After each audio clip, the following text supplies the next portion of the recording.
시청자 여러분 안녕하십니까? 8월 30일 일요일 뉴스에이 라이브 시작하겠습니다. 먼저 뉴스에이 라이브 팀이 선정한 주요 뉴스 정리해드립니다. 오늘의 라이브 픽입니다. 어제 코로나19 신규 확진자 수가 299명으로 집계됐습니다. 닷새 만에 300명 아래로 떨어졌지만 확산세는 전혀 꺾이지 않고 있습니다. 수도권에선 오늘부터 다음 달 6일 자정까지 사회적 거리두기 2.5단계가 시행됩니다. 정부가 파업에 나선 전공의들을 고발하자 의사협회가 다시 무기한 총파업에 나서겠다고 맞섰습니다. 대학병원 교수들도 정부 방침에 반발하면서 정부와 의료계의 갈등이 심화되고 있습니다. 이낙연 의원이 더불어민주당 새 당대표로 선출됐습니다. 대선 시험대에 올라선 이 대표의 등장에 따라 여권 내 역학 구도에 어떤 영향을 미칠지 주목됩니다.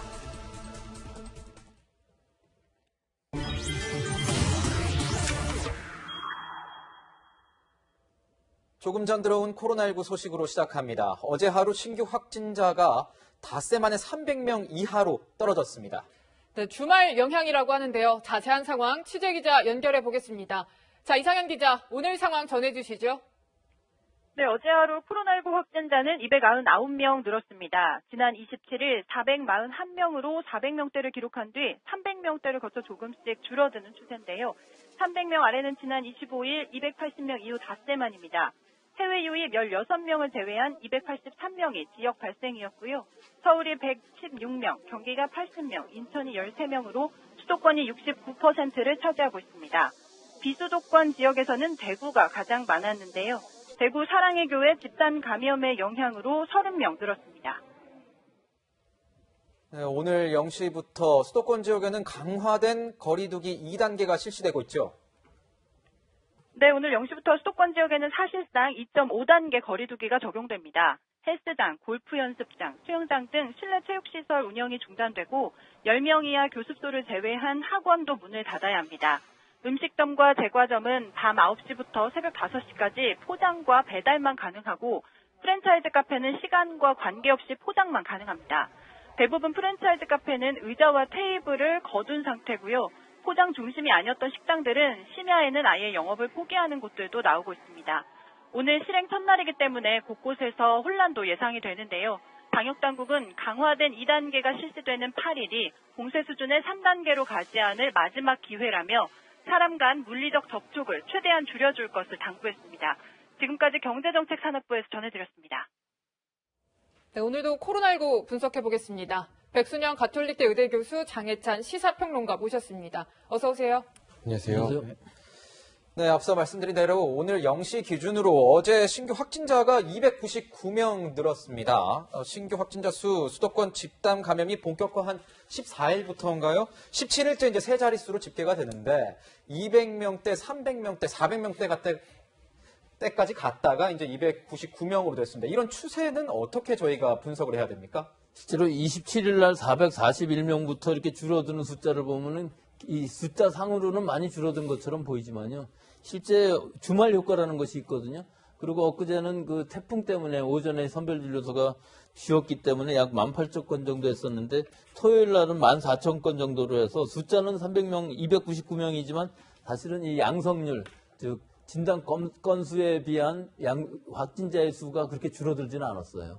지금 꺾였다고 볼 수는 없지만 일단 300명 수준으로 유지하면서 더 늘어나지는 않았다는 부분이 아직까지는 희망적이라고 볼 수 있고 또 하나는 16일 날부터 우리가 좀 완화된 수도권에서의 2단계를 했었는데 19일에는 완전한 2단계고요. 그다음에 23일에 전국적으로 사회적 거리두기 2단계였고 오늘부터는 이제 강화된 2단계라 2.5단계라고도 얘기를 하는데 이 날짜별로 보면은 지금 10일 이상 지났기 때문에 혹시 이런 완화된 사회적 거리두기에 격상한 것이 좀 효과를 보지 않았을까 하는 것과 또 전국적으로 한 것도 23일이기 때문에 한 일주일 정도 돼서 지금 이 시기에 만약에 효과가 나타난다 그러면은 이번 주에 조금 감소를 하고 또 우리가 이 강화된 사회적 거리두기 2.5단계를 하면서 주말 지나면서 다음 주쯤 조금 더 줄어든다면은 뭐 100명대까지라도 간다면은 우리가 이 2단계 유지를 할 수 있을 것으로 보이는데 언제 어디서 지금 터질지가 모르는 것이 이 지역사회에 있어서의 무증상 감염이면서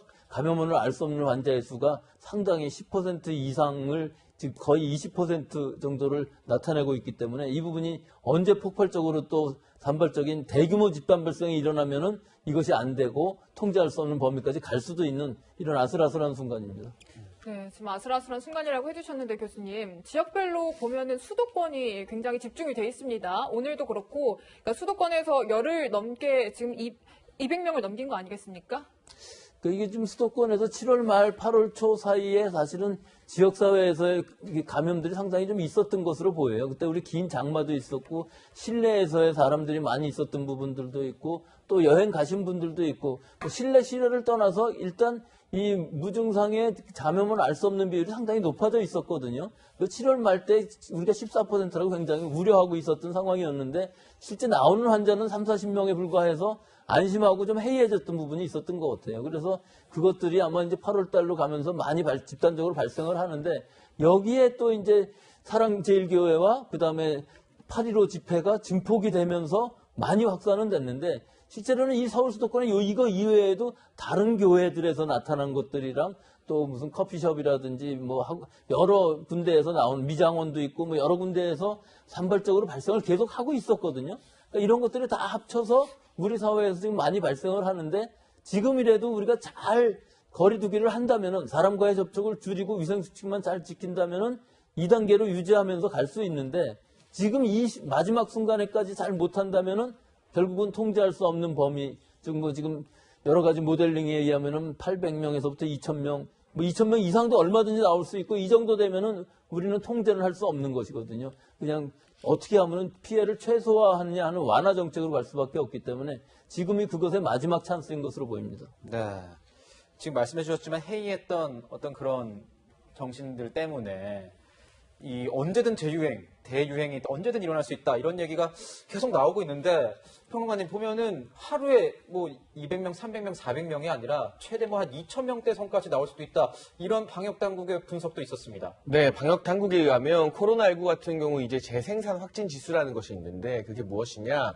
확진자 한 명이 얼마나 많은 사람들에게 이 코로나19를 감염시킬 수 있을까를 수치로 나타낸 겁니다. 그런데 지난 8월 21일부터 27일까지 이 추정되는 감염 재생산 지수가 2.8이 넘었습니다. 네. 이 말은 무엇이냐? 코로나19 확진자 한 명이 거의 3명 가까운 사람을 감염시키고 있는 매우 높은 수치로 봐야 되는 것인데요. 지금 표가 나오고 있지만 만약 이 사회적 거리두기나 방역이 잘 되어서 이 수치가 0.7까지 떨어지게 되면 그 확진자 한 명이 실제로는 한 명을 채 감염시키지 않는 것이죠.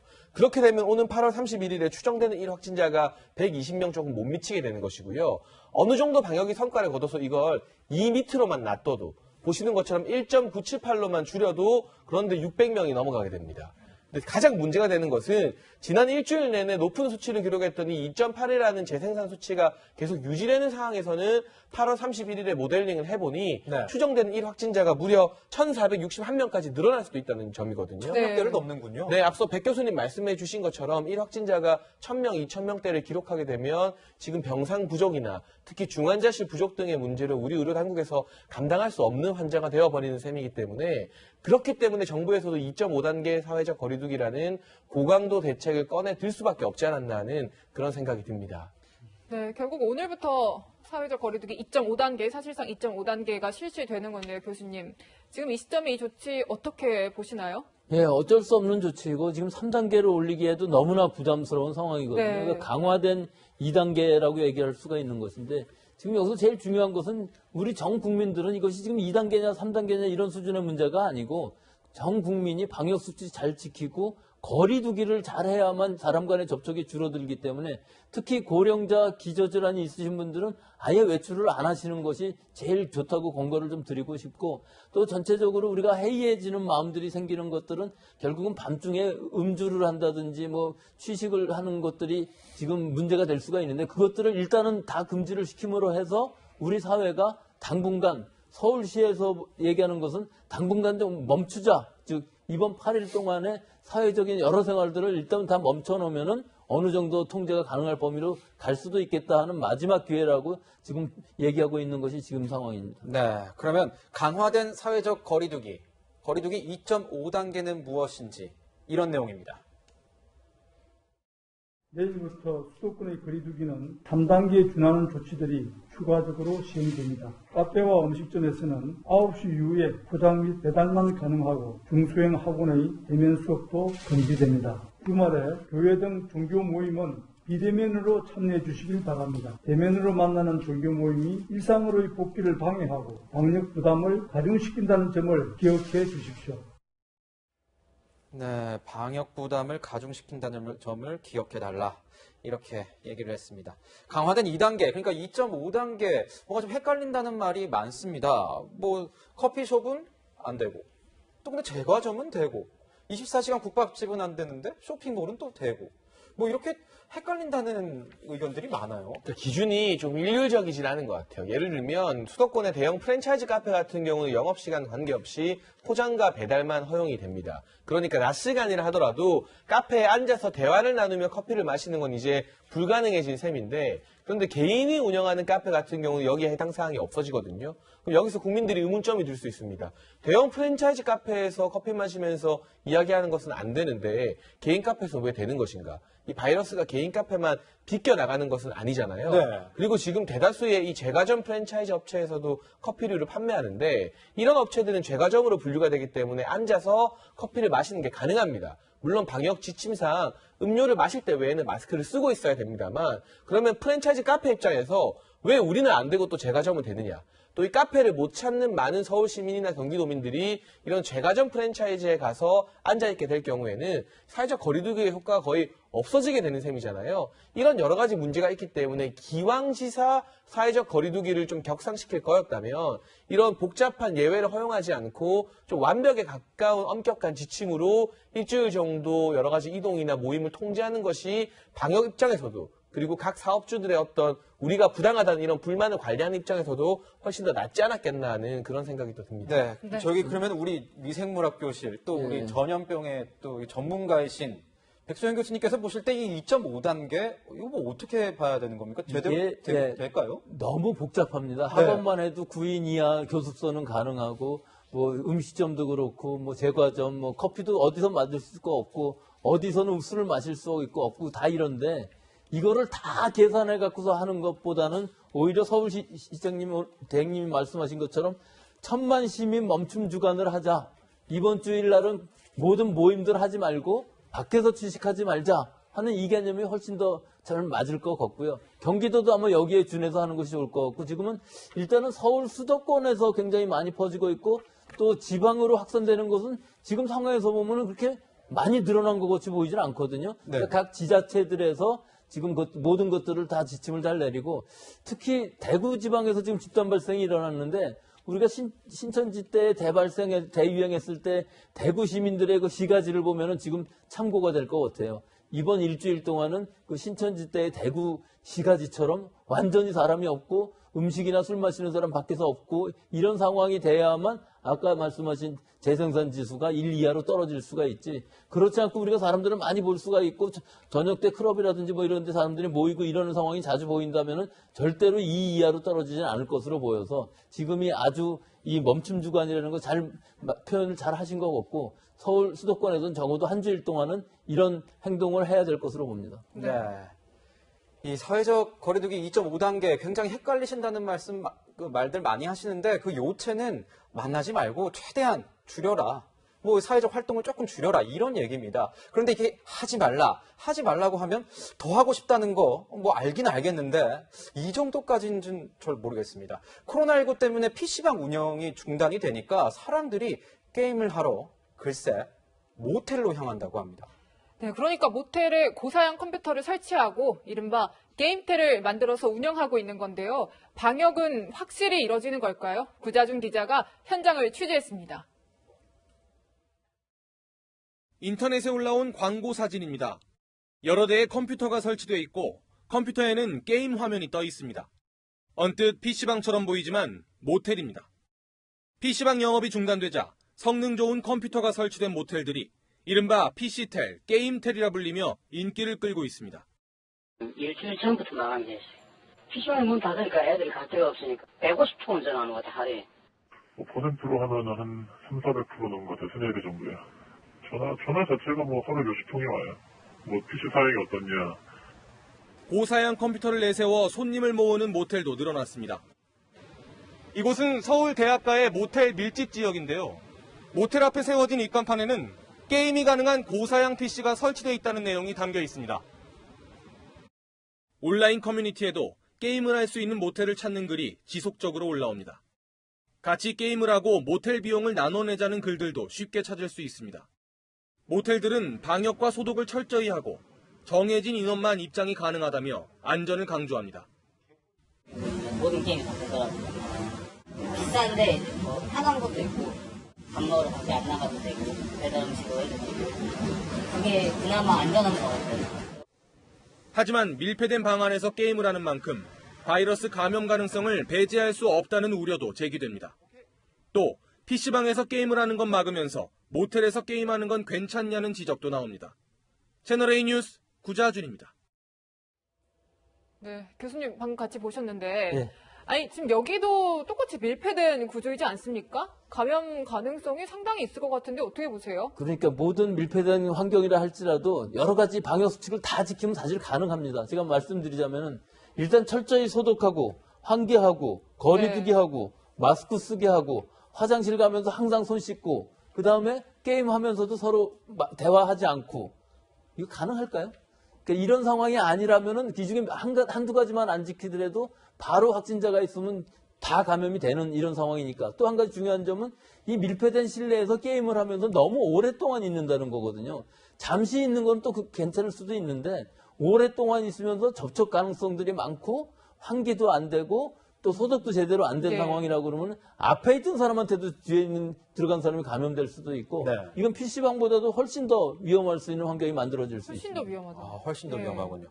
또 오늘이 약간 걱정이 되는 거는 주말입니다. 주일 예배 드리는 교회, 종교 단체도 굉장히 많을 것 같습니다. 수도권에서는 강화된 사회적 거리두기 2단계, 그러니까 2.5단계가 실시가 되면서 비대면으로 예배를 드리게 되는데 수도권에서 벗어난 지역들이 있지 않습니까? 수도권에서 당장 한 5km, 10km 떨어진 곳에도 교회는 수백 곳이 넘을 것 같은데 그런 곳에서는 오히려 방역에 빈틈이 생기지 않을까 그런 우려도 있어요. 네, 그런 우려가 사실 합당할 수밖에 없는 게 지난 8월 이후에 교회에서 촉발된 코로나19 감염자가 벌써 1,500명에 달하는 상황입니다. 그러니까 종교시설에서 이렇게 밀집하는 것이, 밀폐된 공간에서 밀집하는 것이 코로나19 확산에 매우 치명적이라는 것이 여러 데이터를 통해서 드러나고 있는 상황이라서요. 이게 단순히 수도권 교회뿐만이 아니라 전국적으로 당연히 비대면 예배가 실시되어야 되는데 지금 일부 종교계에서는 또 반발이 일어나고 있는 상황입니다. 하지만 정경 본부장이 직접 브리핑한 바에 따르면 이 종교시설의 특성상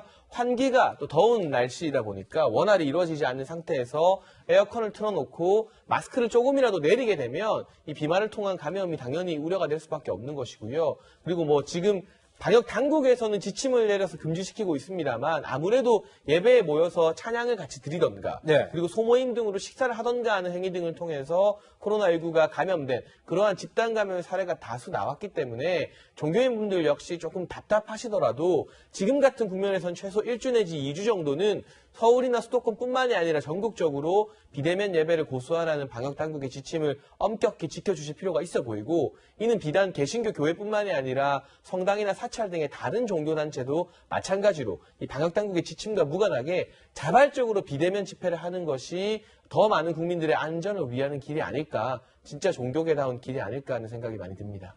네, 어찌됐든 상당히 불안한 상황이 계속되다 보니까 이 사회적 거리두기 3단계로 격상해야 하지 않느냐 이런 목소리들이 꽤 많이 나오는데요.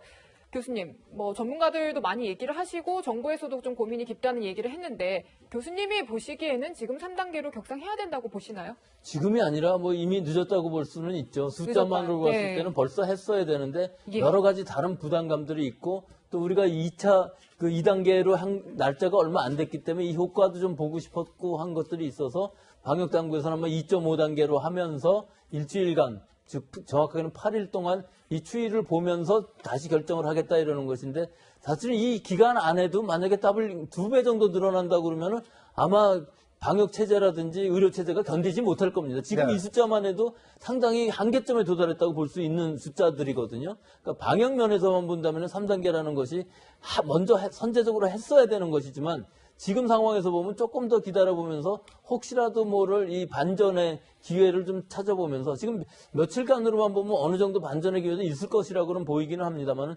일단 내일은 주말이기 때문에 숫자가 줄어들 수도 있지만 화요일에 나오는 숫자가 과연 어떤 추세를 보일지 거기가 관건일 것으로 보이고 만약에 그것이 200명 선 정도에서 멈춰준다 그러면 의료체제를 하여튼 풀 가동으로 하면서 조금 더 버텨볼 수는 있을 것으로 보입니다. 화요일 확진자 수가 굉장히 어떤 스모킹건이 될 수 있는 그런 거군요. 예, 그렇습니다. 자, 그럼 또 궁금한 게 지금 이제 사망자 수가 굉장히 늘어나고 있습니다. 또 사망자 사망한 이후에 확진이 되는 또 그런 경우도 있어요. 굉장히 나쁜 시그널이라고 하는데 어떻게 보십니까? 예, 그거는 사실은 좀 통계의 뒷면이 있긴 합니다. 지금 확진자 수가 굉장히 많이 늘어다 보니까 전에 사망하신 분들의 숫자가 점점 그 퍼센트로는 줄어들어서 지금 1.64%까지 사망률이 줄었어요. 이건 분모가 커지기 때문에 이런 상황이고 네. 지금 노령자들이 많이 감염이 되시기 때문에 최근에 많이 사망들을 하시잖아요. 숫자가 늘어나시잖아요. 그래서 이게 숫자가 늘어나는 만큼 앞으로 사망률이 늘어날 가능성이 높고 또 환자가 하루에 300명, 400명씩 이렇게 생기게 되면은 중환자 수가 10명 넘어갈 수가 있기 때문에 결국은 사망자 수가 훨씬 더 많아질 것이고 앞으로의 추이는 좀 불투명하기는 하지만 지금 현재만을 봤을 때에는 사망자 수는 굉장히 적은 것이 우리나라의 수준이고 이것은 의료 수준뿐만 아니라 우리가 진단을 빨리 하고 또 이 고령자 기저질환 있는 사람들을 바로 증상 나타나기 전에 빨리 진단을 함으로 해서 치료를 함으로 해서 사망률을 낮출 수 있는 것이거든요. 그러니까 지금 진단을 받으시지 않으시는 분들도 본인이 만약에 진단을 안 받고 갑자기 중증이 될 수 있는 가능성이 높은 바이러스이기 때문에 굉장히 위험할 수 있기 때문에 지금 바로 진단을 받으시는 것을 권해드리겠습니다. 네, 그러니까 이제 고령층 확진이 늘고 있고 감염 경로를 알 수 있는 환자가 늘고 있고 거기다 위중 환자 증가세까지 있기 때문에 시청자 여러분들 모두 조심하셔야 될 것 같습니다. 네, 이럴 때 정말 하지 말아야 될 게 거짓말이라고 생각을 하는데요, 평론가님. 지금 또 최근에 나온 확진 부부가요, 목사 부부인데 제주도 온천에 다녀온 사실을 거짓말을 했다가 이제 들통이 났다고 합니다. 이런 게 참 방역 당국한테는 구멍이 뚫릴 수 있는 틈을 생길 수밖에 없게 만드는 그런 것 같은데 어떻게 좀 보세요? 네, 우선 말씀하신 것처럼 이 목사 A씨와 부인 같은 경우 지난 23일에 제주 서귀포에 온천을 다녀갔습니다. 그런데 이 사람들은 온천을 다녀간 다음 날 확진 판정을 받았는데 온천에 대한 방역 조치는 그로부터 4일이 지난 후에야 시작이 되었습니다. 왜냐? 네. 이 목사 부부가 온천을 방문한 사실을 의도적으로 숨겼기 때문입니다. 그렇다면 거의 3일에 가까운 시간 동안 해당 온천은 방역이 안 된 상태에서 바이러스가 남아 있었을 수도 있는 것이고 그 온천을 매개로 또 수많은 감염자가 나올 위험성이 분명히 존재하는 것이거든요. 이러한 어떤 동선을 숨기는 것들, 거짓말은 법적으로도 이제 감염 예방법에 위반이 되어서 아마 엄격한 처벌이나 구상권 청구를 받게 되겠지만 기본적으로 온 국민의 생명이 달린 국가적 재난 상태에서 너무나 비도덕적인 일이라는 점을 지적을 해야 될 것 같고요. 일부 또 집회 참석자나 확진자들이 본인들의 동선을 자꾸 숨기면서 광주로, 창원으로 내려가서 해당 지자체에서 비상에 걸리는 경우가 있었습니다. 네. 결국에는 GPS나 핸드폰 통신으로 위치 추적한 기록을 보여주고 나서야 그때야 뒤늦게 본인들의 동선을 고백하고 있는데 이러한 하루 이틀의 차이가 수많은 감염자를 재생산할 수 있다는 점에서 경각심을 가지고 방역당국의 역학조사에 우선 철저히 그리고 정직하게 임해주시는 것이 국민의 도리가 아닐까 하는 그런 생각이 많이 듭니다. 예, 지금 이 상황에서 이 검사를 받아야 하나 말아야 하나 이렇게 긴가민가 하시는 분들이 있으실 것 같습니다. 그래서 교수님께 좀 짧게 여쭤보고 싶은데 내가 다니는 회사에 만약에 확진자가 나왔다. 그러면 무조건 검사를 받아야 하는지 그럼 뭐 전날 가족과 식사를 했는데 하루 뒤 가족 중 한 명이 확진 판정을 받은 경우 이런 경우에 하루 동안 같이 지낸 가족들은 괜찮은지 궁금하신 분들 굉장히 많아요. 이건 간단히 설명드리기는 어려운데 하여튼 짧게 설명을 해보겠습니다. 일단 확진자가 아니라 확진자와 밀접 접촉을 했을 경우에 있어서 그 직장에서 뭘 해야 되느냐 하면요. 일단 셧다운 해야 됩니다. 네. 셧다운 하고서 그 구성원들을 전부 집으로 돌려보내고 자가격리를 하라고 명령을 하고 이건 방역 책임자가 다 있기 때문에 그렇게 해야 됩니다. 그러고 나서 그 밀접 접촉자가 확진이 되는 경우에 있어서는 일단 그 다음에는 결정이 된 거죠. 그럼 그 안에서 CCTV를 보고서 전부 찾아내서 밀접 접촉자 구분을 해야 되는데 결국은 바로 소독을 하고 그다음에 환기하고 그 이후에 더 나올 수 있는 추세를 보고서 여러 가지 조치를 취해야 되기 때문에 제일 먼저 해야 될 것은 지금 확진자가 아닌 밀접 접촉자라 할지라도 우선 그 건물을 셧다운 시킨 다음에 주변에 있는 사람들을 집으로 돌려보내고 자가격리 시키고 진단까지는 받지 않더라도 그 상황에 따라서는 그중에 밀접 접촉자를 다 파악을 해서 그 다음에 진단검사를 받는 것이 중요하다고 보겠습니다. 네, 교수님 하나 더 마지막으로 여쭙겠습니다. 그러니까 엘리베이터와 간접 흡연 문제가 궁금한데 엘리베이터를 사람 많을 때 타도 괜찮은 건지 또 요즘에는 향균 필름을 많이 붙이지 않습니까? 그것도 뭐 도움이 되는지 그리고 또 간접 흡연으로 정말 좀 감염의 우려가 있는 건지도 궁금합니다. 제일 먼저 엘리베이터인 경우에서는 지금 같은 이런 엄중한 상황에서는 사람이 많으면은 안 타는 것이 좋을 것으로 보이고요. 안 타는 게 네, 좋아요. 항균 네. 필름인 경우에서는 그 구리 필름인데 결국 큰 효과는 없습니다. 접촉에 의하면은 바로 감염이 될 수 있기 때문에 지금 상황에서는 이런 것들은 안 하는 것이 좋을 것으로 보입니다. 간접 흡연은 어떻게 되죠? 간접 흡연의 경우에서는 사실 제일 위험한 것이 흡연실 안에서 좁은 밀폐된 공간에서 마스크를 벗고 서로 같이 담배를 피면 이게 환기 자체가 제대로 되지도 않고 있어요. 네. 그런데도 접촉하는 부분들도 많아서 그 안에 들어가 있다 그러면 간접 흡연이 문제가 되겠지만 사실은 흡연실에는 담배 안 피는 사람은 안 들어가거든요. 그러니까 만약에 실외라고 그러면 그렇게 간접 흡연이 큰 문제가 되지 않겠지만 네. 그 안에 밖에서도 뭐 침을 뱉는다든지 같이 접촉하는 공간들이 많이 있어갖고 이런 경우에 충분히 즉 동네 골목 같은 데서 여러 사람이 같이 담배 피는 경우들이 있거든요. 사무실 주변이라든지 이런 데서 감염될 확률은 간접 흡연뿐만 아니라 접촉에 의한 감염들이 많이 일어날 수 있는 아주 위험한 장소라고 볼 수 있습니다. 네, 지금까지 코로나19 국내 속보 상황과 사회적 거리두기 2.5단계 격상 내용 짚어봤습니다. 백 교수님과는 여기서 인사드리겠습니다. 감사합니다. 예, 다음은 의료계 파업 소식 알아보겠습니다.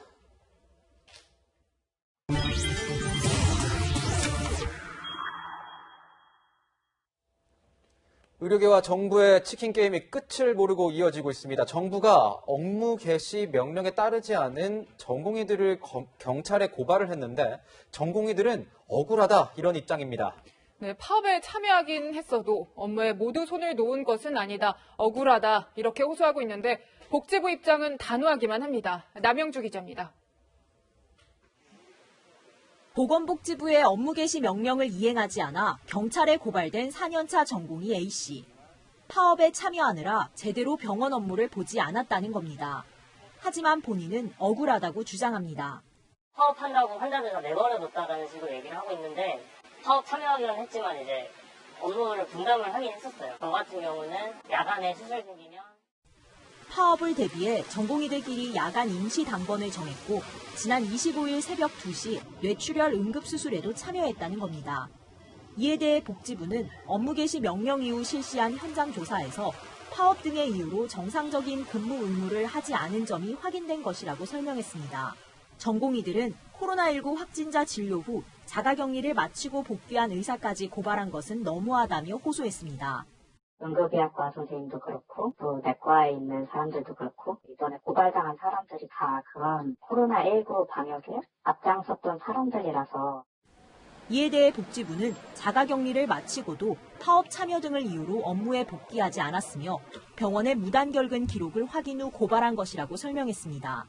무단 결근으로 잘못 확인한 경우라면 고발을 취하할 예정이고 자가격리를 마치고 무단 결근한 경우라면 향후 경찰 수사 과정에서 정상 참작 여부를 판단하게 될 것입니다. 복지부는 업무 개시 명령 범위를 확대하고 있다며 앞으로도 업무 개시 명령 준수 여부를 확인해 엄정 대처하겠다고 밝혔습니다. 채널A 뉴스 남영주입니다. 네, 지금 이 시간부터는 김관욱 계명대 교수, 김태현 변호사도 함께 이야기 이어갑니다. 어서 오세요. 예, 정부와 대한의사협회, 정부의 4대 의료정책을 두고 입장 차이를 보이고 있습니다. 그런데 교수님, 이런 얘기 많이 나옵니다. 왜 하필 지금이냐? 이런 얘기 많이 나오거든요. 그 4대 의료 정책이라는 것 중에 이제 지금의 상황에서 굉장히 필요한 것들이 있었던 거죠. 예컨대 이제 공공의대 설립 같은 경우는 공공보건의가 사실 절대적으로 지금 부족하잖아요. 지금 코로나 사태에서도 사실 모든 의료진들이 전국에 있는 의료진들이 다 가세를 해도 사실 부족한 상황인데 이러한 의료진의 부족 같은 것들을 메꾸려고 하는 그런 정책들을 이 시점에서 하지 않으면 또 달리 어떤 또 시점이 더 있겠습니까? 또 하나가 이제 비대면 진료 같은 거거든요. 지금 상황에서 모든 것을 대면으로 한다 그러면 대면으로 이루어지는 환경이 아닙니다. 우리는 뭐 강의도 지금 원격으로 하고 있는데 이런 비대면 진료 같은 것들도 사실상 특수한 경우에는 허용이 돼야 되는 것들도 있거든요. 그래서 이러한 정책들이 사실상 지금의 어떤 필요성과 맞물려서 지금 출발하는 건데 왜 이때냐라고 얘기한다면 이런 상황이 예컨대 의료계에 좀 더 불리한 상황이라고 이제 판단하니까 왜 이때냐는 말을 하는 것 같아요. 하지만 정부의 입장에서는 더 중요한 것은 국민의 어떤 건강이라든가 뭐 이런 것들을 책임져야 되는 상황이기 때문에 저는 필요한 시점에서 지금 추진되고 있다. 하지만 의료진의 어떤 이해관계도 또 맞물려 있는 것이기 때문에 충분한 협상은 또 필요하다 이렇게 생각합니다. 네, 지금 굉장히 강대강으로 맞서고 있습니다, 평론가님. 보면은, 그러니까 정부에서는 어느 정도 유보를 하겠다는 입장을 밝혔지만, 의사 측은 김대중 정부 때의 약속을 지키지 않은 거 아니냐, 철회해야 된다, 이렇게 맞서고 있는데, 어떻게 보십니까? 저는 뭐 앞선 첫 번째 질문도 그렇고, 지금 의료진들의 불만도 그렇고요. 과거 조선시대 이야기가 좀 떠올랐는데, 임진왜란 때 우리나라에 의병이 굉장히 많았습니다. 전국 각지에서. 그런데 병자호란에는 의병에 대한 기록을 많이 찾아볼 수가 없어요. 네. 그 이유가 무엇이냐? 임진왜란에 활약했던 의병장들 공로를 인정받는 것이 아니라 이 조선의 조정에서 전부 다 토사구팽했기 때문이죠. 마찬가지로 지금 이 의료진들이 겪는 심정이 그때 임진왜란 때 의병들과 비슷하지 않을까. 코로나 1차 유행했을 때 이분들이 앞장서서 정말 헌신하고 일부 개원이들 같은 경우는 자기들 먹고 사는 문제 병원 문 닫아놓고 대구로 달려가고 그랬거든요.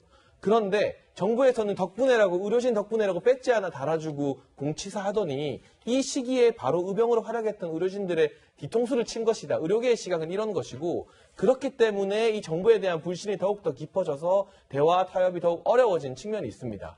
지금처럼 중차대한 시기에 의료진과 이렇게 정부가 직접적으로 갈등을 겪는 국가가 우리나라 말고 또 어디가 있습니까? 모든 일에는 때와 시기라는 것이 중요한 법인데 지금 이 시기에 2018년부터 문재인 정부 들어서 추진해왔다는 이유로 공공의대 설립이나 뭐 한약, 첩약, 뭐 급여화 등의 여러 가지 4대 정책을 무리하게 밀어붙이는 것 자체가 저는 정부에서 때를 잘못 놓친 것이다. 실기했다고 보고 있고요. 우선 가장 큰 피해자는 국민들이기 때문에 여기에 대해서 국민들의 불안감을 좀 낮추기 위해서라도 정부가 무조건 고강도 자세로 영업 개시 명령, 이제 업무 개시 명령 다시 내리고 고발한다 이런 자세로 나오는 게 아니라 모든 것을 원점에서 검토하고 이때까지 했던 고소고발 다 취하하면서 의료진들과 진정으로 대화하겠다는 자세를 보일 때만 이 문제가 해결할 수 있는 첫 단추가 끼워질 거라고 봅니다. 네. 지금 방금 뭐 그래픽에도 나갔지만 김경엽 더불어민주당 의원 같은 경우에는 극우 종교 수구 정치와 함께 국내 악성 바이러스 3종 세트, 그러니까 파업에 참여한 의료진을 여기에 넣었는데 비난 수위가 굉장히 센 것 같습니다. 이게 보면 의대 정원 확대, 공공의대 시설, 뭐 급여화 시범 사업, 그리고 원격 의료 추진 이렇게 4가지 사안이 근본적인 문제인데 여기서 큰 문제는 의과대학 정원 늘리는 문제 아니겠습니까? 공공의대 설립도 아마 의사 수를 늘린다 이런 건데 지금 변호사님께서 보실 때는 이게 정말 의사 수가 우리나라가 부족하기 때문인 건지 일각에서는 지역 의사 부족 문제가 뭐 이게 분배의 문제 아니냐 사실은 이렇게도 보는 사람들이 있거든요. 이거 어떻게 보세요? 근데 뭐 의사 수가 부족하다 아니면은 부족하지 않다는 뭐 기준을 잡기가 애매하기 때문에 그 뭐 보는 사람마다 통계를 어떻게 해석하느냐 좀 다른 거지 뭐 절대적으로 부족하다 아니면 넉넉하다 할 수 있는 부분은 아니에요. 근데 아마 이제 의사협회 쪽에서 부족하지 않다라고 보는 거는 전체 인구 대비 이제 의사 수를 좀 보는 것 같고. 네. 복지부 쪽에서 의사 수가 부족하다라고 하는 거 앞서 이제 앵커 잠깐 얘기했던 건 분배의 문제. 그러니까 수도권은 넉넉한데 저 지방 같은 데는 부족하다. 뭐 이 얘기를 하는 겁니다. 그런데 이 생각을 한번 해봤어요. 그럼 지방에는 아무래도 수도권에 비하면 지방에는 의사가 좀 덜 한 건 맞죠? 그러면 지방의 예를 들어 공공의대든 뭐 공공의전원이든 뭐든 해가지고 지방에서 의료진들이 많이 일할 수 있게 의사 수를 늘린다고 합시다. 그럼 지금 같은 상황에서 그 의사들이 지방에서 개업하면은 정말 건강한 필요한 예를 들어 뭐 흉부외과라든지 뭐 감염내과 이번에 코로나가 사실 다 그런 거 아니겠습니까? 네. 내과 뭐 이런 거 할까요? 아니면 요새 인기 있는 성형외과, 피부과, 안과 이거 할까요? 이거 생각해 보면 단순히 이제 이게 의사수 늘린다고 해결되는 문제는 아니라는 얘기들 나오거든요. 결국 이제 뭐 성형외과도 중요하고 피부과도 중요하지만 우리 목숨이랑 정말 이제 그 그 관련 있는 건 소위 말해서 인기 없다는 뭐 흉부외과, 뭐 감염내과 뭐 이런 데 아니겠습니까? 네. 정말 목숨과 관계 있는데. 근데 지금 의료수가 시스템 같은 데 보면 지방에 있는 병원들에서 흉부외과 안 늘린다라는 거죠. 왜? 돈이 안 되니까. 그래도 성형외과, 피부과가 돈 되니까 그것만 늘린다는 거예요. 그럼 의사 많이 뽑아가지고 지방에 막 배치합시다. 그 지방에 배치된 의사들 뭐 하겠어요? 자기 먹고 살아야 되는데 다 성형외과, 피부과 안고 하려고 하죠. 그러니 뭐 의사수 늘리는 것도 뭐 다 좋은데 근본적인 이 병원 시스템하고 의료 수가체 이거 고치지 않으면 의사수 아무리 늘어봐야 성형외과, 피부과 안과만 늘어나지 정말 우리가 필요할 때 심장수술 받으러 지방에서 서울 안 올라오고 야 나 우리 동네에서 심장수술 받을 수 있어 이 시스템이 구축이 될까? 네. 전 쉽지 않을 거라고 보는 거거든요. 참 지금 이런 가운데 더 논란에 좀 불을 지핀 게요, 교수님. 네. 그러니까 공공의대 학생 추천하는데 시민단체 얘기가 거론이 되면서 더 논란이 불이 붙었는데 그러니까 복지부에서 해명을 하긴 했습니다. 근데 논란이 수그러들지가 않는 것 같아요. 그러니까 뭐 이 학생 선발을 할 때 지자체장과 단체장과 시민단체 추천을 받는다. 뭐 이런 법안이 있었던 모양이에요. 이게 2년 전에 나왔던 법안의 어떤 내용의 일부인 것 같은데 이것이 실질적으로 결정된 것은 아니죠. 그런 안이 있는 것이고. 우리가 이제 어느 대학에 또는 뭐 이런 입학의 부분에서 가장 중요시하는 것은 공정성이거든요. 그런데 이런 식으로 특정인이 이런 입학의 결정권을 준다면 사실상 그것에 대해서 국민들이 얼마나 동의를 하겠습니까? 네. 공정성, 투명성이 담보될 수 없다고 저는 보거든요. 그래서 이런 안이 나왔다는 것뿐이기 때문에 이것이 실질적인 어떤 입법화로 이어질 가능성은 저는 거의 없다라고 생각합니다. 네. 교수님, 보면은 이게 시민단체 추천제, 뭐 이런 게 지금 너무 공공해지는 게 아니냐. 뭐 지금 뭐 KBS와 경찰위원도 시민단체가 참여한다. 뭐 이런 법안들이 논란인데 다른 나라도 이렇게 시민단체들이 많이 참여를 하나요? 지금 뭐 시민단체가 뭐 의대생 뽑는데 참여한다는 얘기 제가 다른 나라 사례 다 조사한 건 아닌데 좀 생소하죠. 앞서도 말씀드렸듯이 이게 이제 입시제도, 솔직히 말해 입시입니다. 뭐 입학도 그렇고 예를 들어서 저 회사 입사하는 것도 그렇고 근본적으로 길게마다 입시예요. 입시에서 가장 중요한 게 공정성이거든요. 공정성을 담보할 수 있는 건 뭐냐? 내가 어디다 지원했는데 떨어졌을 경우에 떨어진 사람이 수긍하는 게 가장 공정한 겁니다. 아, 내가 그날 수능 시험을 참 못 봤어. 그러니까 나는 당연히 떨어질 수밖에 없어. 고등학교 3년 동안 내가 공부를 안 해서 내신이 좋지 않아. 그러니까 나는 떨어질 수밖에 없지. 뭐 입사할 때도 마찬가지입니다. 나 학점도 좋지 않고 뭐 어학 실력도 안 좋고 내가 떨어지는 게 당연해. 떨어진 사람이 그게 이제 결과를 보고 수긍할 수 있어야 공정한 것이거든요. 그런데 뭐 이것저것 자꾸 추천 들어온다고 합시다. 뭐 시민단체 추천하고 이거 추천하고 저거 추천하고 시도지도 추천하고 그런 걸로 만약에 합격자가 결정되는 요소에 중요하게 작용된다면 떨어진 사람이 수긍하겠습니까? 나는 예를 들어 저기 장해찬 수험생보다 김태현 수험생 성적이 더 좋은데 장해찬 수험생은 시민단체 추천받았고 나는 못 받아서 장해찬 수험생은 의사되고 나는 못 됐어. 이거 수긍하겠냐고요? 수긍 못 하거든요. 그러니 단순히 의대생뿐만 아니라 모든 거 입사도 마찬가지고 대학 갈 때도 마찬가지고 과연 떨어진 사람이 그 결과에 납득을 하고 수긍하고 내가 더 1년 열심히 해서 다음에 다시 오겠습니다라고 할 수 있는 시스템을 구축하는 이게 중요한 거거든요. 근데 이것저것 추천 많이 들어가면요. 그게 납득이 안 될 거예요. 그걸 아마 정부 당국에서 알 필요가 있다라는 거죠. 네, 지금 좀 흘러가는 상황들 좀 짚어보면요. 전공이 또 전임의까지 파업에 가슬했습니다, 평론가님. 그렇게 하니까 정부에서는 아까 말했던 업무 개시 명령을 내렸고 일부에 대해서는 고발 조치까지 했는데 그렇게 상황이 악화되니까 이제 의대 교수들까지도 굉장히 성명을 내고 반발이 거세지 않습니까? 그렇죠. 이제 의대 교수님들 같은 경우가 우리 제자 건들지 말라면서 나서고 있는 상황인데 이게 연세대 의대 같은 경우도 그렇고 사실 공공의대가 설치될 굉장히 유력한 지역인 전남 지역의 전남대 의대 교수님들도 그런 성명을 내셨더라고요. 이런 현상이 정부나 여당에서 의료진을 아까 제가 처음 말씀드렸던 것처럼 고생할 때는 덕분에라고 지켜세우다가 지금 김경엽 의원 보면 무슨 3대 바이러스다 이런 표현을 쓰고 있잖아요. 아무리 파업하는 의료진들이 부당하다고 생각이 돼도 그분들 전부 다 코로나19 과정에서 선별진료소에서 방호복 입고 땀 뻘뻘 흘리면서 헌신했던 분들인데 어떻게 3대 바이러스라는 표현을 여당의 국회의원이 쓸 수 있는 겁니까?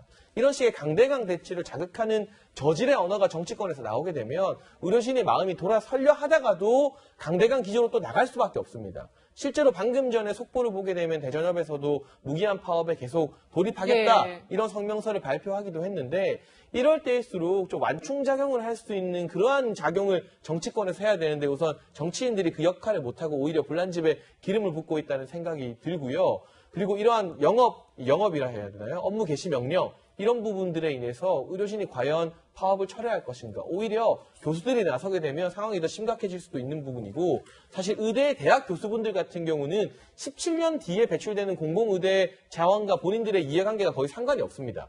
그래서 이분들까지 나서게 되면 정부에서 이건 정말 자기들 기득권을 지키기 위해서 나선 거 아니냐는 비판을 할 수가 없게 돼요. 그때 되면 대부분 다 은퇴하실 분들이고 교수로서 자리가 보장된 분들이기 때문에 상황을 더 악화시키기 전에 국회 차원의 그리고 정부 차원의 완충작용을 할 수 있는 좀 제대로 된 대화체 구성이 절실한 상황이 아닐까 싶습니다. 네. 지금 보면 당장 다음 달 1일부터 의사국시가 예정이 되어 있는데 이제 집단휴진에 동참 중인 의대생들이 대거 응시를 안 할 것 같습니다. 그럼 이렇게 되면 장기적으로 대학병원에도 의사 전공이 부족으로 이어질 것 같고요. 지금 당장 현장에서도 파업 이런 것 때문에 응급 환자분이 제대로 치료를 받지 못하고 사망한 경우도 있지 않았습니까? 그렇죠. 지금 상당히 위기의 상황입니다. 국민들이 이 부분에 대해서 얼마나 이제 공감을 할까. 의료계의 어떤 손실, 저는 충분히 이해가 되기도 합니다. 그러니까 정원이 확대되고 그런 상황 속에서 기존의 의료진들의 어떤 이익이 위협받을 수 있는 부분은 충분히 있어요. 그런데 이걸 좀 지혜롭게 풀어야지, 이렇게 파업으로 이어진다 그러면 지금 이 상황에서 이제 환자 단체 같은 경우는 굉장히 많은 생명들이 사실, 위협받을 수 있다 이런 경고를 지금 하고 있거든요. 과거에 이제, 1980년대 미국에서 레이건 행정부 시절인데, 이 관제탑 노조가 파업을 한 적이 있습니다. 땡스기빙 때예요. 그러니까 우리나라 추석 같은 건데 파업을 하니까 사실 모든 것이 막혔죠. 그 결과로서 나타나는 것은 노조에 대한 국민적 신뢰가 땅에 떨어지고 노조 가입률 같은 것도 사라지고 굉장히 낮아지고 이런 형편이 됐거든요. 신뢰를 얻는 것이 사실은 의료계에도 굉장히 중요한 부분이라고 저는 생각을 해요. 그래서 지금의 어떤 이익이 상당히 위협받고 있는 부분 이해를 하지만 이 본인들이 사실 의료계가 해야 될 일은 좀 하면서 이것을 협상을 통해서 자신들이 원하는 것을 좀 얻어가는 그런 장면들이 그런 지혜로운 행동들이 지금의 상황에서 필요한 거 아닌가 이렇게 생각합니다. 네, 이런 상황에서 의사협회 9월 7일에 또 무기한 총파업이 예고돼 있습니다, 변호사님. 네. 지금 어떤 해법 필요하다고 보십니까? 글쎄, 이게 이제 사실은 정부도 지금 얘기를 꺼내놓은 거고, 그리고 의사협회도 지금 이렇게 좀 강대강으로 달리고 있어서 누구 하나가 지금 이제 치킨 게임이기 때문에 누구 하나 확 여기서 처리하기는 쉽지는 않을 거예요. 근데 다만 앞서 이제 오늘 오전에 속보를 보니까 국회 한노회 한정희 위원장이 입법 이거 협의해서 처리할 거지 강행히 처리하지 않겠다라는 걸 이제 전공의협의한테 밝혔다는 거예요. 이제 그러면 사실은 양측에서 조금 이 합점을 찾을 수 있는 것이거든요. 의사협회 입장에서 보면 야 이거 협의도 안 해보고 무조건 여당이 180석 가지고 있으니까 자 법안 나왔어 시작 끝 이렇게 밀어붙이려는 거 아니냐 이 얘기거든요. 그런데 이제 한정희 위원장 그 보건복지위원장이기 때문에 키를 쥐고 있는 사람입니다. 무조건 강하게 처리하는 게 아니라 우리가 협의를 하겠다라는 얘기를 해서 좀 사실은 이제 협상을 그 문을 좀 열어둔 것이거든요. 아마 그렇게 해서 조금씩 양보를 해서 좀 처리하는 게 맞지 않을까 싶습니다. 네, 지금까지 의료 정책을 놓고 벌어지는 정부와 의료계 강대강 갈등 상황 짚어봤습니다.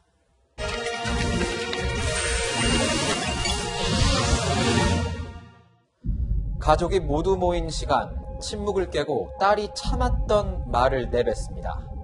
그러게 동선은 왜 숨겼어? 광주랑 제주도 갔던 거. 치매 걸려서 기억 안 난다고 왜 그랬지? 아버님 때문에 이 사람 직장, 제 직장, 그리고 광주, 제주도 사람들 수천 명이 초토화 된 거예요. 동선을 숨겼다가 2억 원을 물게 됐다. 실화를 바탕으로 만든 이 영상이 무색하게도 아찔한 일은 또 일어났습니다. 코로나 확진 판정을 받은 전직 목사 부부. 역학조사 기간에 제주도의 한 온천을 다녀간 사실을 숨겼다가 뒤늦게 발각됐죠. 이뿐만 아닙니다. 코로나 확산세에도 노마스크를 고집하는 사람들. 나 하나쯤이야 라는 안이한 인식. 사회적 거리두기 3단계가 턱 밑까지 왔는데 어이없는 일들은 왜 이렇게 반복되는지. 제주도 게스트하우스에 갔던 사람들은 뭐가 그리 안전하다고 노마스크로 밤마다 와인 파티를 즐긴 건지, 지하철에서 뭘 믿고 마스크 써달라는 사람들에게 행패까지 부린 건지 도저히 이해가 안 갑니다.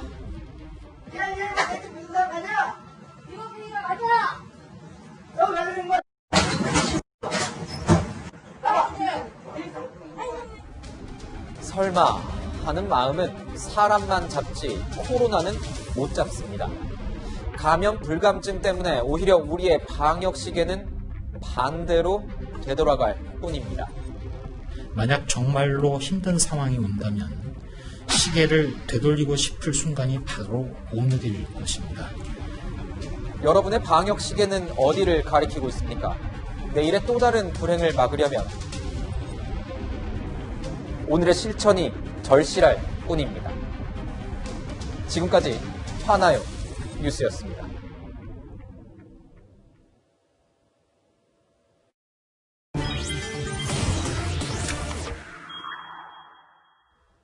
더불어민주당 신임 당대표에 문재인 정부 초대 총리를 지낸 5선 이낙연 의원이 선출됐습니다. 이 대표는 코로나19 전쟁에서 승리하겠다는 첫 일성을 밝혔는데요. 오늘은 새로 선출된 최고위원들과 비대면 간담회를 가질 예정입니다.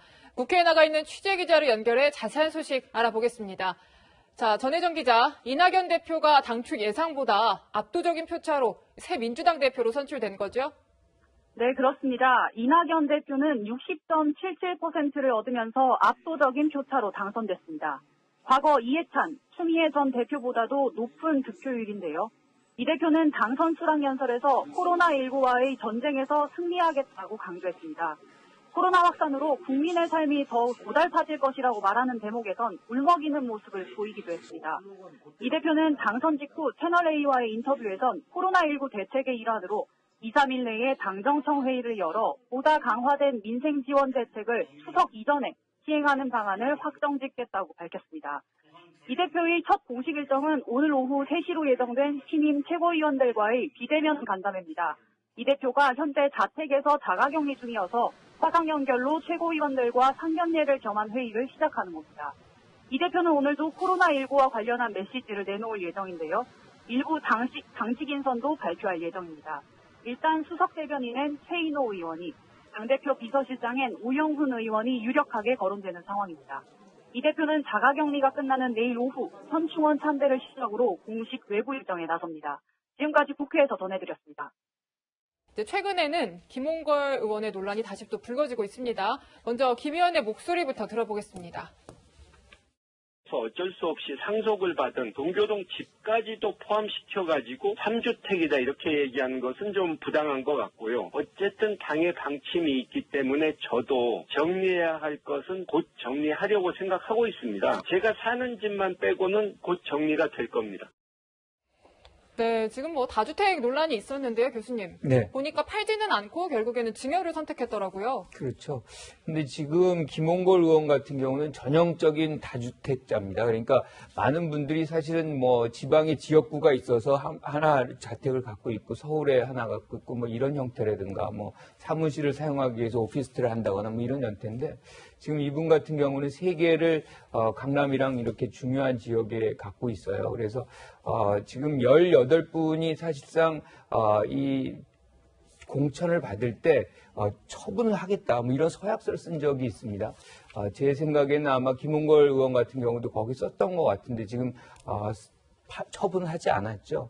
이런 부분들은 사실 어떻게 보면 이제 국민의 대표라고 한다면 국민들의 어떤 비판으로부터 자유롭지 못하겠다는 생각이 많이 들고요. 그리고 특히나 이제 김홍걸 의원 같은 경우는 김대중 전 대통령의 아들이지 않습니까? 그래서 더 많은 분들이 사실 기대를 하고 이런 것들을 할 텐데 이런 국민적인 어떤 관심이 굉장히 많이 지금 들어가고 있는 부동산 문제에서 이런 일종의 이제 소음 같은 거죠. 문제를 발생시키고 있다는 것 자체가 국민들을 굉장히 불편하게 한다는 생각을 지울 수가 없고요. 여러 가지 이유들이 있겠죠. 이유들이 있지만 그 이유라는 부분들을 사실은 국민들이 이해할 수 있을 만큼 바꿔놓는 것이 국민의 대표가 해야 되는 그런 역할 아닌가라고 생각한다면 지금이라도 이러한 부분에서 좀 정리하는 그런 모습을 보여주는 것이 좀 필요하다 이렇게 생각합니다. 네, 김 의원 측에서는 이제 아들이 아파서 안쓰러워서 우리가 증여세 내고 증여를 한 건데 크게 문제가 되느냐 이렇게 얘기를 하고 있는 것 같습니다. 또 문제가 되는 건 본인은 전셋값을 시세대로 올려놓고 국민들은 시세대로 올리지 못하게 만드는 법안을 만들었다는 거예요. 이거는 어떻게 변호사님 좀 해석을 해야 되죠? 예를 들면은 예전에 10월에 조국 전 장관이 이제 여러 가지 얘기가 나왔을 때 조국 전 장관의 비판적인 여론이 좀 있었잖아요. 그 비판적인 여론의 제일 논거가 뭐냐면 본인이 예전에 했던 말하고 본인이 했던 행동이 다르다. 이거였어요. 그러니까 본인이 예전에 교수일 시절에 페이스북이라든지 뭐 이렇게 SNS 썼던 글 그것과 본인이 했던 행동이 맞지 않는 이런 걸 가지고 이제 비판을 많이 받았던 거거든요. 네.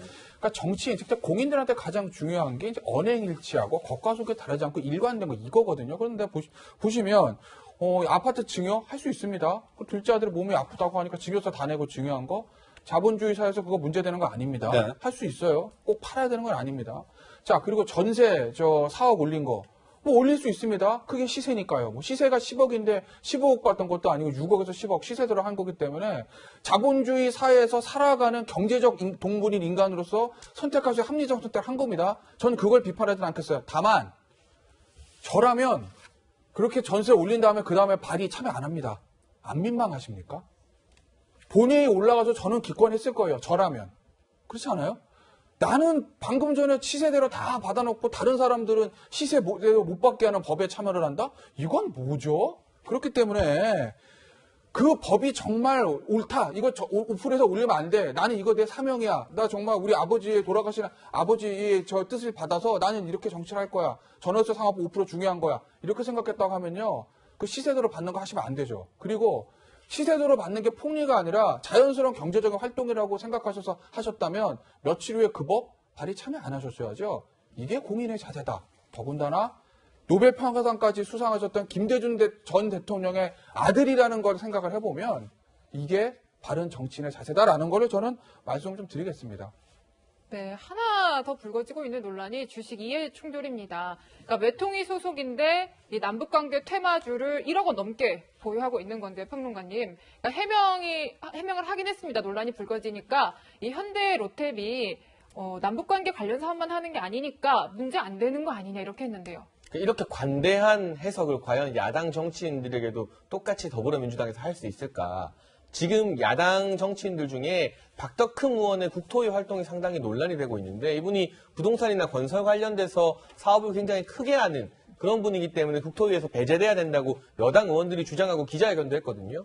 그 마찬가지 이유라면 대북 철도와 관련된 테마주를 1억 이상 갖고 계시면 김홍걸 의원 같은 경우도 당연히 외통위 활동에서 배제가 돼야 되는 거죠. 이해 충돌의 어떤 원리에 대해서 우리가 조금 더 엄격하게 규정할 필요가 있는 것이고요. 손혜원 전 의원 같은 경우도 목포의 이 부동산 관련해서 일단 1심에서 유죄 판결이 나왔습니다. 법원에서도 국회의원의 이해충돌 금지 조항을 상당히 엄정하게 해석했다. 이런 판례가 우선 나온 것으로 보여지는데 여기에 대해서 김홍걸 의원이 앞서 이야기가 나왔던 부동산 문제에서 내로남불이라는 지적과 더해서 이 본인의 어떤 외통위 활동과 직결되는 분야의 주식을 갖고도 지적이 나왔을 때 미처 확인하지 못했다. 내가 이제 그러면 올바른 의정 활동을 위해서 처분하겠다. 이렇게 나오는 게 아니라 다른 사업도 하는데 뭐가 문제냐. 그런 식으로 하면 국회의원들 주식 하나도 못 가진다. 이렇게 말씀하시는 건 상당 부분 문제가 있다고 보여지고요. 원활한 상임위 활동을 위해서 국회의원들 같은 경우는 사실 주식을 보유하고 있더라도 백지신탁을 하거나 고위공직자에 준하는 그러한 자산 처분 행태를 보이는 게 국민 대다수가 기대하는 솔선수범의 모습이 아닐까 하는 지적에서 과연 지금 김홍걸 의원이 재산, 부동산과 주식으로 일으키고 있는 여러 논란을 김대중 전 대통령께서 보셨다면 뭐라고 말씀하셨을까? 그 부분을 김대중 전 대통령의 유지를 이어받은 김홍걸 의원이 스스로에게 한번 자문자답을 해봐야 하지 않을까 싶습니다. 네, 지금 보면 더불어민주당 삼선 의원이 이런 얘기를 했다고 합니다. DJ 김대중 전 대통령의 아들이라는 상징성과 당이 어려울 때 호남에서 도왔기 때문에 마음의 빚이 있지만 처신 잘해야 하는데 여러모로 아쉽다. 국민들도 어떻게 김홍걸 의원이 앞으로 처신을 할지 잘 지켜볼 것 같습니다. 이제 통합당 얘기를 좀 해볼까 합니다. 통합당도 분위기 쇄신에 나섰습니다. 당명을 한번 바꿔보겠다고 하는데 김종인 위원장의 이야기부터 듣고 가겠습니다. 안철수 국민의당 대표, 김동연 전 부총리, 홍정욱 전 의원 이런 분들이 그 대상에 포함이 됩니까? 지금 이 거론하신 분들이 실질적으로 대통령 후보가 되려고 생각을 하고 노력을 하고 있는지는 정확하게 잘 모르겠습니다. 그러나 그중에 몇 분은 상상컨대 그런 소위 욕망을 갖고 있지 않나 이렇게 생각을 합니다. 네, 이거 지난달 얘기긴 한데 보면은 이제 다음 주쯤 돌아오는 주에 아마 이제 의총을 거쳐가지고 당명 바꿀 것 같아요. 내용 보면 국민, 자유, 한국, 미래 같은 키워드가 지금 많이 나온다고 합니다. 당명 6개월 만에 바꾸는데 당명 바꾼다고 뭐 내실도 바뀌겠습니까? 어떻게 보세요? 그 당명이 이렇게 자주 바뀌는 거는 당이 사실상 그만큼 불안정하다는 거거든요. 그러니까 미국 같은 데 보면 민주당이나 뭐 공화당이 거의 몇백 년을 두고 안 바꾸거든요. 제도적 안정성을 확보하고 있다는 거죠. 그만큼 미래통합당이 불안정하다 뭐 이런 얘기를 하고 있는 건데 일단은 변화의 모습은 조금 읽혀져요. 그러니까 이런 당명의 어떤 변화도 중요하지만 그 내용의 부분에서 뭐 기본소득이라든가 뭐 교육의 평등성이라든가 뭐 이런 것들을 좀 강조하는 내용들이 들어가고 있다. 즉 약간은 이제 중도화 정책들이 지금 반영이 되고 있다는 것은 합리적 보수로서의 어떤 길을 가려고 하는 그런 것으로 좀 비춰진다는 측면에서는 저는 긍정적으로 봅니다. 문제는 이제 이런 부분들이 얼마만큼 실천되느냐의 문제거든요. 그러니까 2012년 때도 박근혜 정부 들어섰을 때 경제민주주의라는 것을 화두로 해서 상당 부분 국민들의 어떤 지지를 받아냈어요. 그렇지만 집권을 하고 실질적으로 그 경제민주주의라는 것이 정책으로 집행이 됐느냐라고 한다면 그렇지 못했거든요. 그래서 이제는 그 말이 아니라 사실상 그것을 입법화하고 법제화하는 그런 역량도 같이 보여줘야만 이런 어떤 정책들이 실질적으로 국민들의 신뢰를 얻을 수 있겠다 이렇게 생각합니다.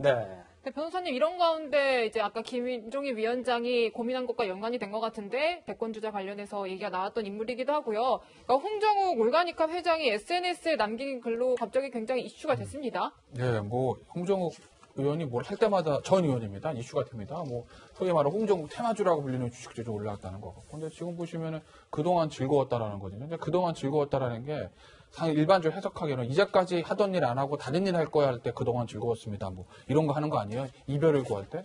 근데 본인이 이제 정치를 한다 안 한다 지금 그 이후에 언급은 없어요.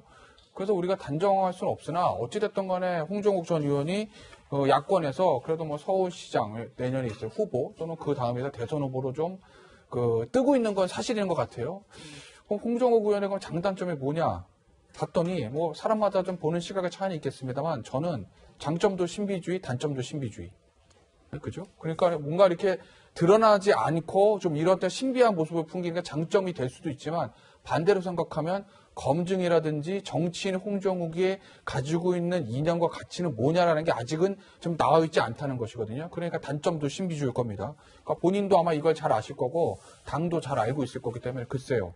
내년, 내후년 홍정욱 전 의원이 어떤 행동을 할지는 좀 지켜봐야 되겠죠. 네, 홍정욱 회장이 이야기까지 해봤는데 또 지금까지 당명 바꾸는 통합당과 새 지도부 뽑은 민주당 소식 짚어봤습니다. 네, 분위기를 좀 바꿔보겠습니다. 잠시 뒤에 홍유라 앵커가 전하는 이 뉴스를 보시면 마음이 좀 따뜻해지고 또 얼굴엔 미소도 번지실 겁니다. 홍유라 앵커의 유라이크 시간입니다. 오늘도 기대하겠습니다. 네, 기대하시죠.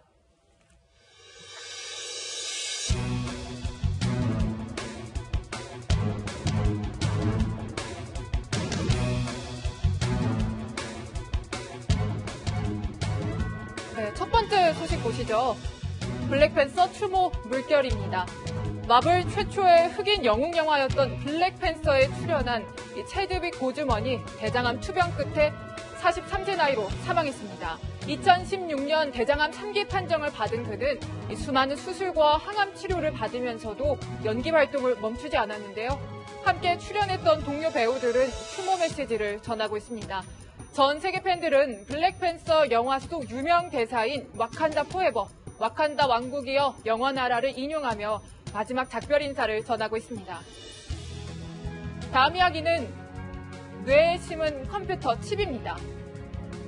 전기차와 민간인 우주여행 시대로 유명한 괴짜 기업인 일론 머스크의 색다른 도전 이야기입니다. 지금 돼지가 화면에 나오고 있죠. 뇌에 8mm짜리 컴퓨터 칩을 이식한 채 2달 동안 생활한 돼지입니다. 머스크는 이런 칩이 사람에게 잘 이식된다면 뇌졸중 같은 신경계 질환을 치료하는 데 도움이 될 거라는 구성입니다. 빠르면 올해 안에 인간 실험까지 실시한다는 계획인데요. 로켓이나 차량과는 달리 사람 목숨이 달린 의료 분야라 안전성 검증까지는 꽤 시간이 걸릴 것 같습니다. 마지막 소식 보시겠습니다. 미소 짓다 돌변.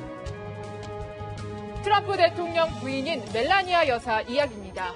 의붓딸인 이방카 백악관 선임 보좌관이 멜라니아에게 인사하는 순간 잠깐 웃더니 곧바로 싸늘한 굳은 표정으로 변합니다. 미국 공화당 전당대회 현장에서 이 표정이 카메라에 포착됐습니다. 해외 언론과 네티즌들은 여러 해석을 내놓고 있는데요. 꾸준히 제기되어온 두 사람의 불화에서 비롯된 일이라는 추측이 무성합니다. 지금까지 미라이크였습니다. 저희는 60초 후에 다시 돌아옵니다.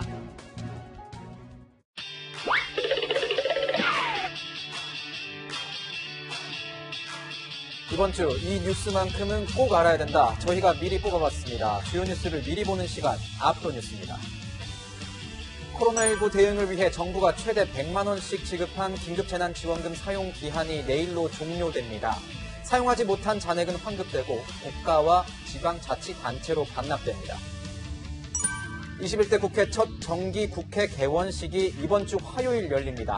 코로나 재유행 여파로 애국가는 마스크를 쓴 채 1절만 부르고 공동기자단을 운영해 출입 인원을 최소화할 방침입니다. 이번 정기국회에서 여야는 당장 2차 긴급재난지원금 지급과 관련한 논의를 이어갈 걸로 보입니다. 코로나19 예방을 위해 올해 추석열차표는 100% 비대면 예매로 진행됩니다. KTX, 새마을, 무궁화호 등은 이번 주 화요일부터 목요일까지, SRT는 다음 주 화요일부터 목요일까지 온라인으로 판매됩니다. 제9호 태풍 마이삭이 다음 주 수요일과 목요일 사이 우리나라에 접근할 것으로 보입니다. 지난 태풍 바비보다 강한 마이삭은 제주도와 부산 부근을 통과할 것으로 전망됩니다. 그러니까 또 태풍이 오는 것 같은데 어제는 비가 오락가락 오다 말다 하는데 소나기가 꽤 내렸어요. 맞습니다. 어제에 이어 오늘도 소나기에 대비해야겠는데요. 전국 내륙에 20에서 많게는 80mm로 지역별로 강우량 편차는 크겠습니다. 저 오늘 우산 안 가져왔는데 여러분은 외출하실 때 우산 꼭 챙기십시오. 그런데 소나기가 와도 계속 더운 것 같습니다. 맞아요. 푹푹 뛰는 날씨죠. 짧게 내리는 소나기라 더위를 식혀주기엔 역부족입니다. 오늘도 전국 대부분 지방에 폭염특보가 내려져 있습니다. 서울 낮 기온 31도, 대구는 35도까지 오르겠습니다. 네, 늦더위가 참 매서운데 이런 가운데 태풍까지 또 온다고요? 네, 또 옵니다. 벌써 9호 태풍 마이삭이 만들어졌는데요. 수요일쯤 서귀포 남쪽 먼 해상, 또 목요일에는 부산 근처 해안에 상륙할 것으로 보입니다. 네, 태풍 피해 없도록 철저히 대비하셔야겠습니다. 그리고 다음 주 저희가 돌아올 때까지 여러분은 코로나19 개인 방역에도 만전을 기해 주십시오. 오늘 저희가 준비한 소식은 여기까지입니다. 일요일엔 뉴스A 라이브입니다. 시청해주셔서 감사합니다.